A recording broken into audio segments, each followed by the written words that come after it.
Viac zábavy a viac výhier ti prináša monacobet.sk.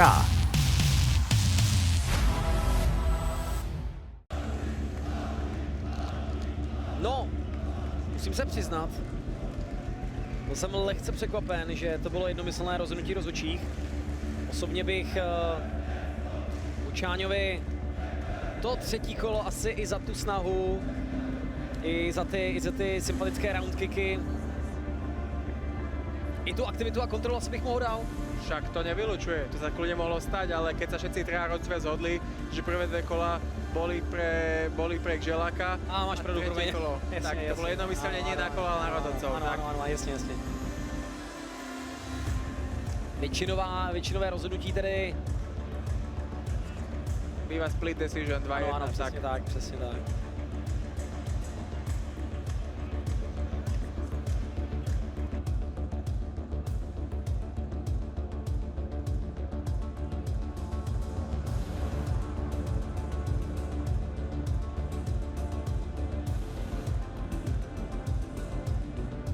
Panie i panowie, podkręcamy tempo. Kolejne starcie przed nami. Zostajemy oczywiście w formule MMA w walkach zawodowych 3 razy 5 minut, ale zmieniamy kategorię wagową. Limit tego pojedynku to 86 kg. Kolejne międzynarodowe starcie Bośnia i Hercegowina versus Słowacja, a w tej walce zmierzą się Miloš Dobraš i Matiaš Wiślaj.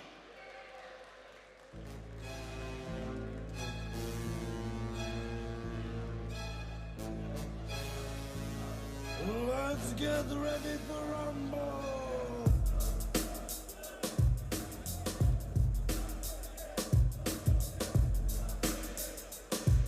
Tak máme tu ďalší zápas. Miloš Dobraš proti Matiasovi Wiślajovi.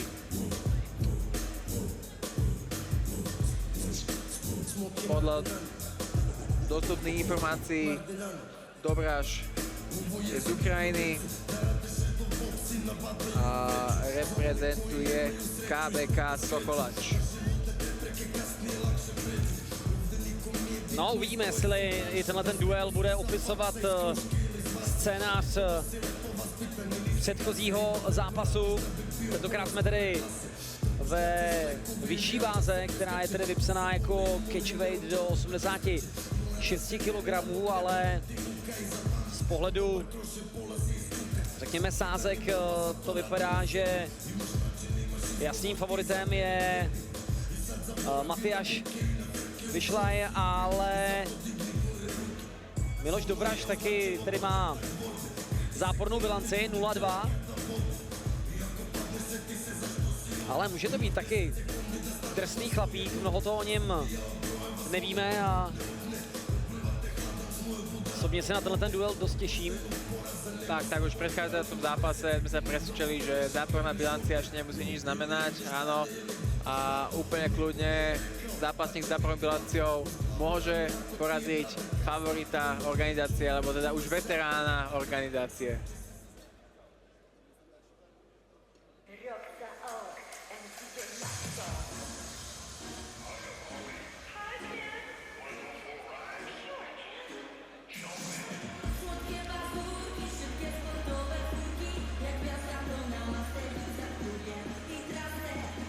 Matiaš vypadá v dobrém rozmaru. Čeká na refrén a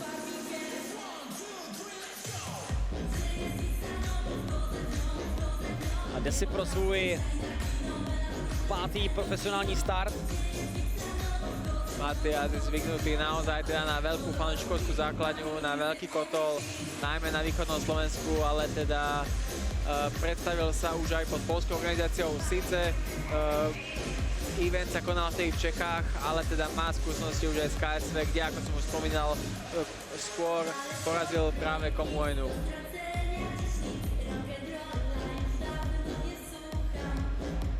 A byť Frederico není zatím až dost tak velké známé jméno, tak je to opravdu kvalitní borec.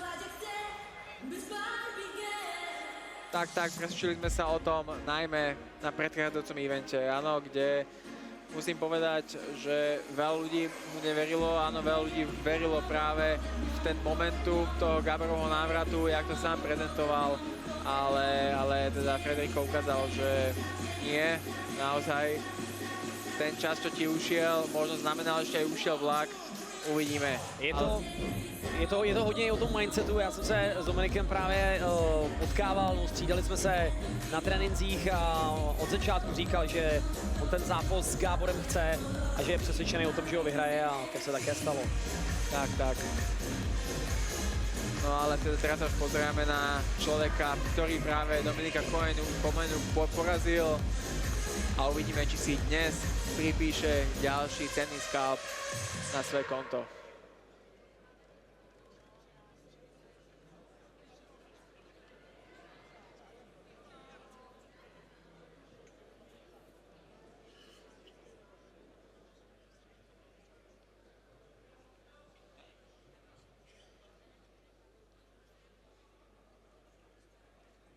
Ladies and gentlemen, let's take a look for upcoming fight under MMA rules up to 86 kilograms. 3 rounds by 5 minutes. Let's introduce the blue corner from Bosnia and Herzegovina. 27 years old, 189 centimeters tall, 86.5 kilograms on the scale. Professional record, 2 losses under coach Alexa Lakic, representing KBK Sokolac. Ladies and gentlemen, please welcome Mr. Miloš Dobraš.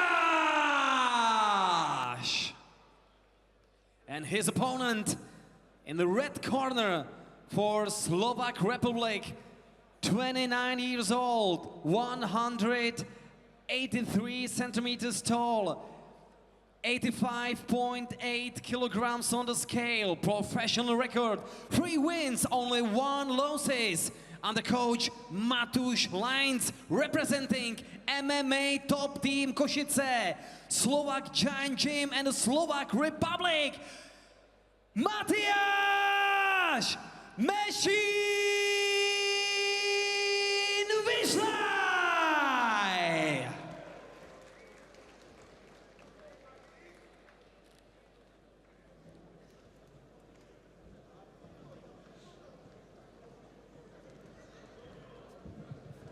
Rozhodcom tohto zápasu, ako vidíme, opäť poľský rozhodca Miroslav Javorský.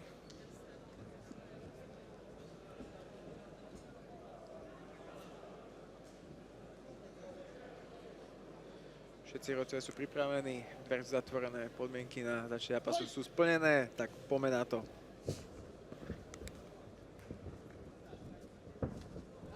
Hneď pocítil tvrdosť Matyásových úderov. Trošku se... Zatím to vypadá, že tohle nebude ten případ. Málem trefil 2 mouchy jednou ranou.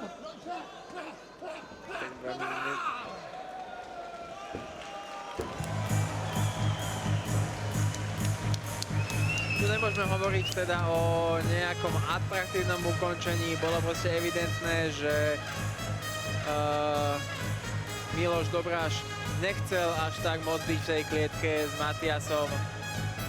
Niečo mu teraz naznačuje, že cítil hneď teda ten prvý úder a odtedy už to malo celkom jednostranný priebeh. Otačal sa mu chrbtom a úplne sa opakovať. Nechcel byť v tej klietke s ním.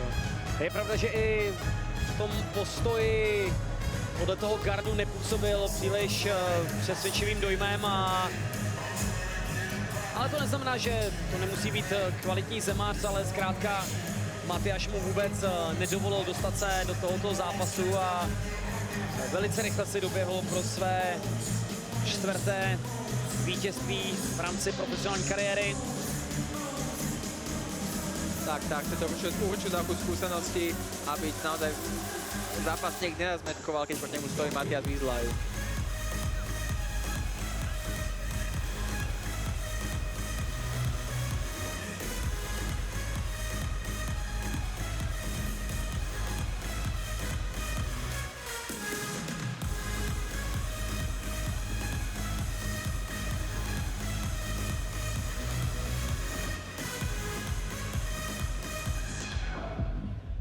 Ladies and gentlemen, the winner of this fight in the first round by TKO. Red corner, Matthias Machine Wislaj!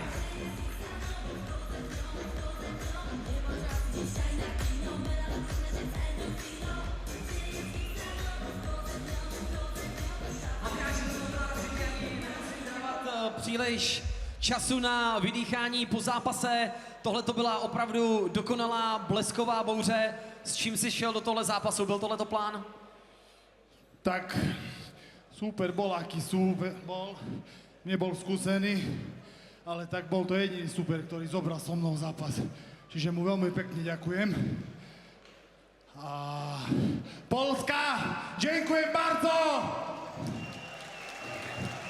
Best fans in Europe, Polish.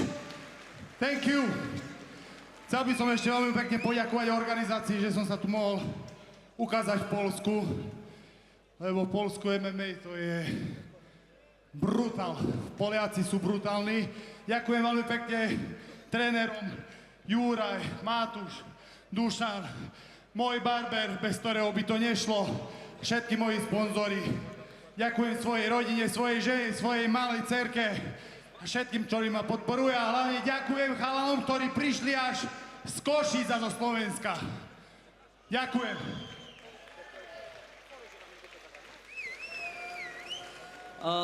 Matthias thanks all of his guys for this competition. It was a perfect storm, great fight, and he's so glad that he can fight here in Poland. And thank you, all of you guys, you came here. So, let's take a look for another fight.